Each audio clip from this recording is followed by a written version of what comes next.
Hi everyone. Tomorrow on Thursday, the 9th of October, 2025, it will be 30 years since the first Dubstar album, Disgraceful, was released.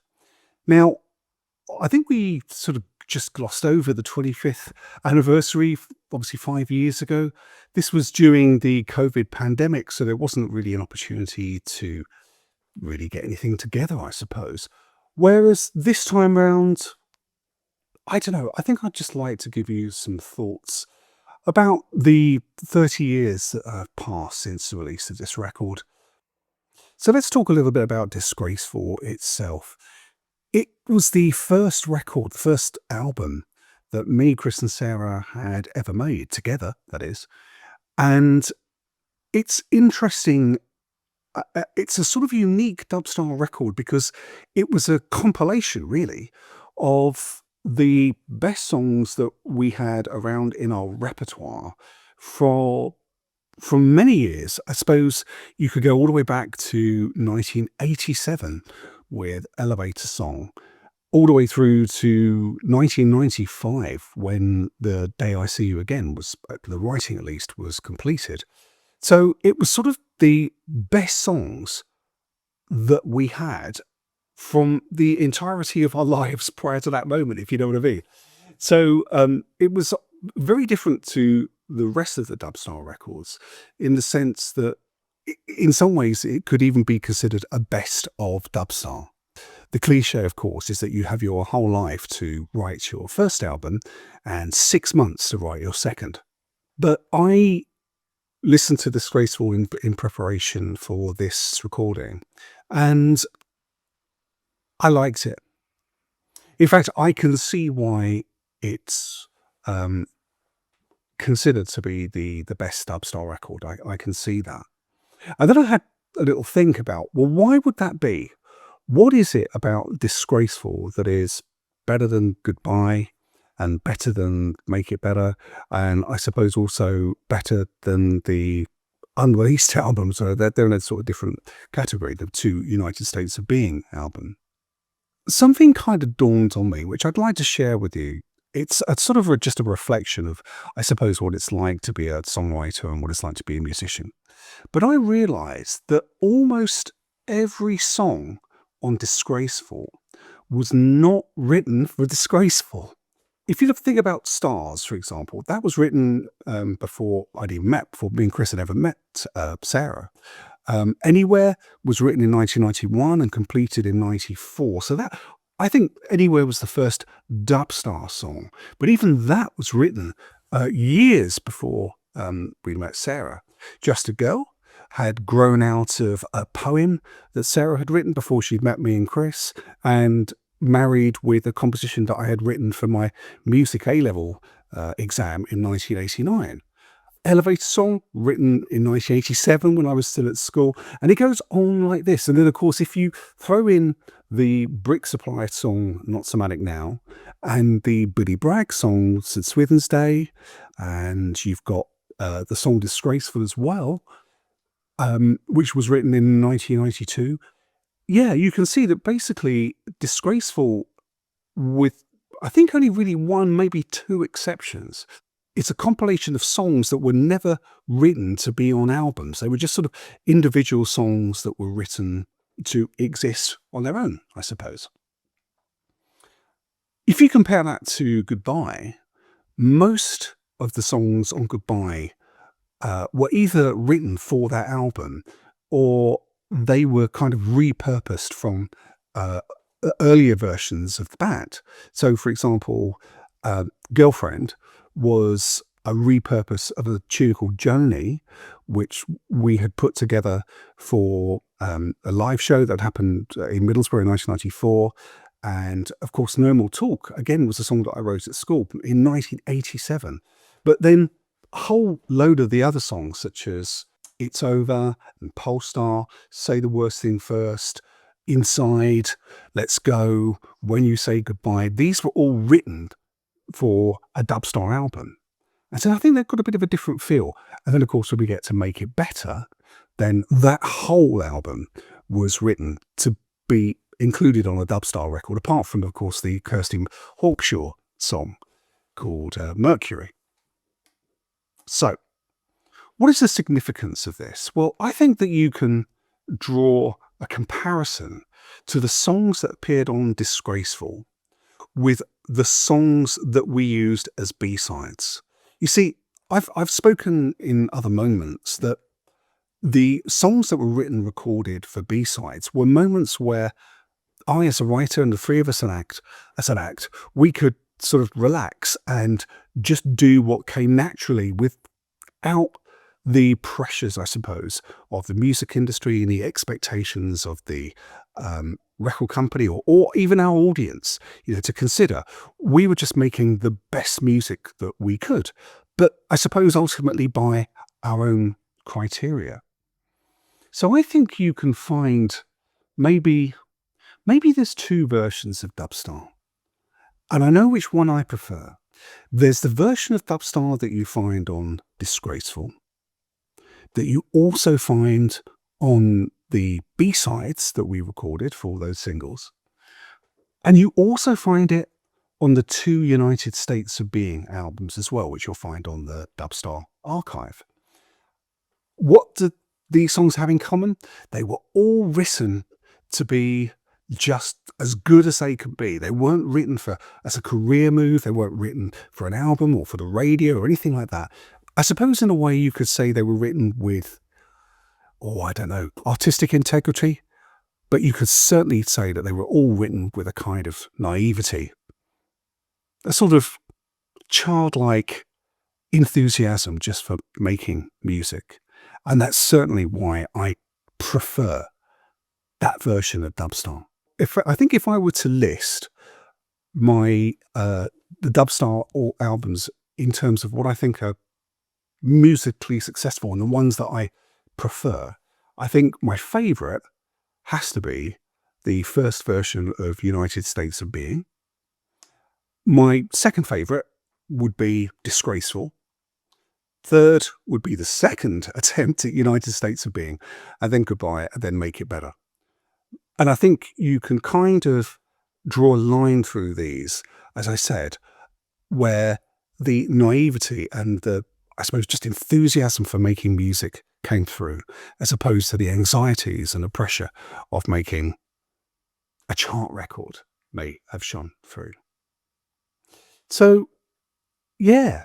So Disgraceful was kind of a compilation of our best songs at the time, and I think that shows. There are a few people who are involved in the making of Disgraceful who don't really get the accolades that they deserve, and I want to mention them now. I think, first of all, I must tell you about Andy Ross. Andy was the man at Food Records, the boss at Food Records, who signed us to the label in 1994. And it was his vision, his confidence, his excitement in the music, which was pretty much unique in the music industry at the time. We were not being courted by lots of labels. We really just were an act that Andy had found through our manager, who I'll mention in a moment. It was through his confidence in us that we could do great things, that enabled us to make Disgraceful, and in fact kept us going through Goodbye and Make It Better as well. Quite frankly, I wouldn't be sitting here now in this environment without Andy Ross. We lost Andy in 2022. It was a sad moment for all of us who knew and loved Andy. And I do miss her. I do miss her.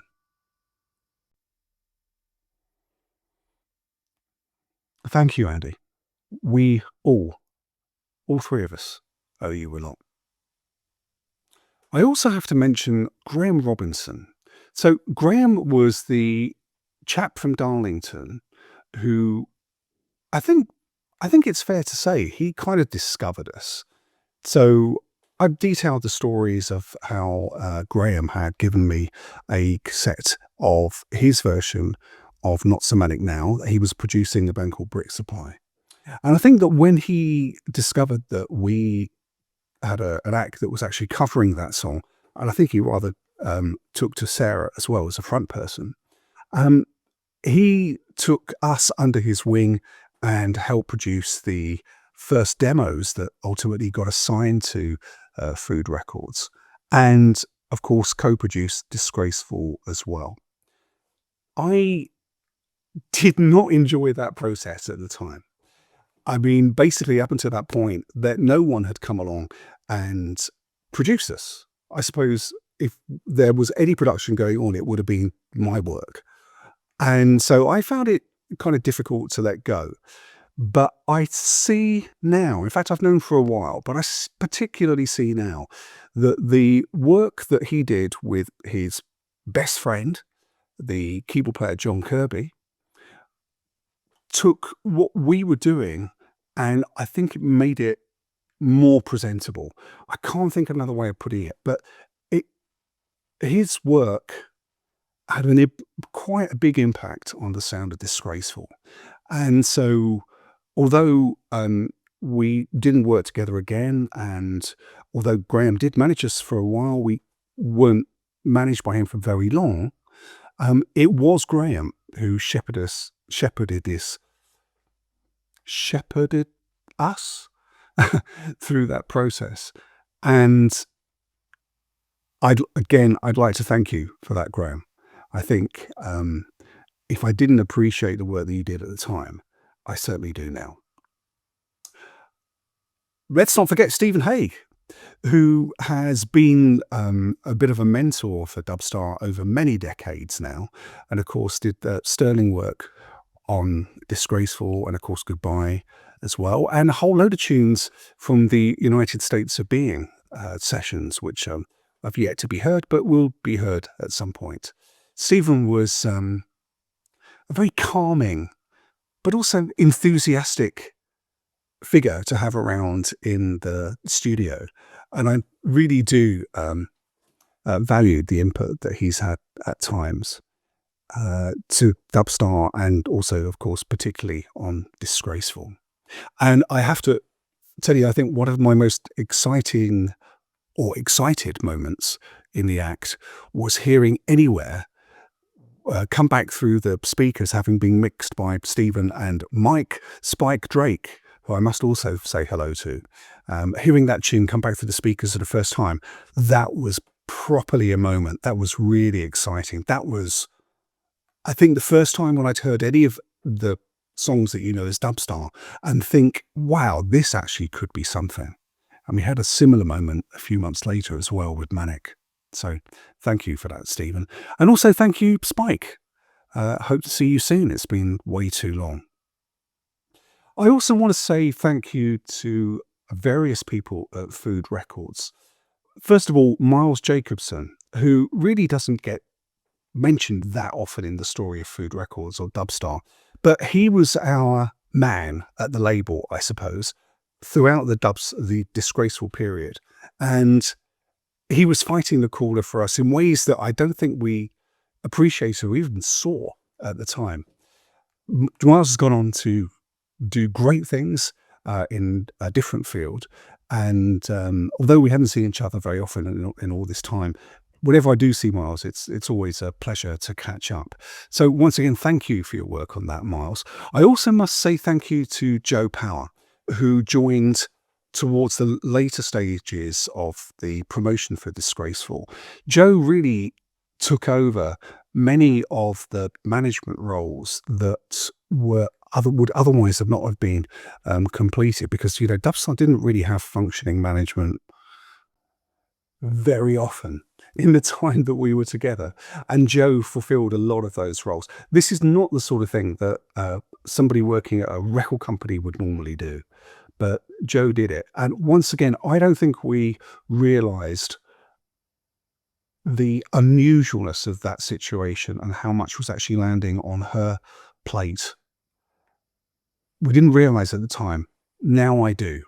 So highly grateful for that. I must also say hello to Ellie, who was working, I think, as a PA to Andy Ross, and ran the office and did a whole load of really useful things for us as well. Thank you for your work as well, Ellie. And I think I must also just say on a personal level, thank you to Chris and thank you to Sarah.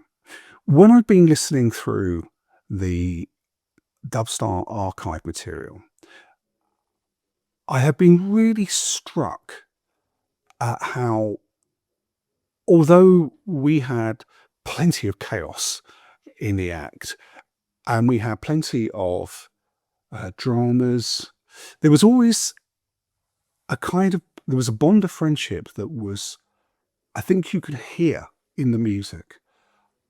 And even if you don't hear that, I think what you can hear is a unique synergy between the three of us. I don't think that you can remove one aspect of Dubstar or one person from Dubstar and still have Dubstar. Dubstar was an extraordinarily happy accident, a kind of not random thing, but something that happened by chance. And no, maybe that's not the right way of putting it. Maybe we should just think of it as we were incredibly fortunate to find each other at the time that we did, in the time that we did.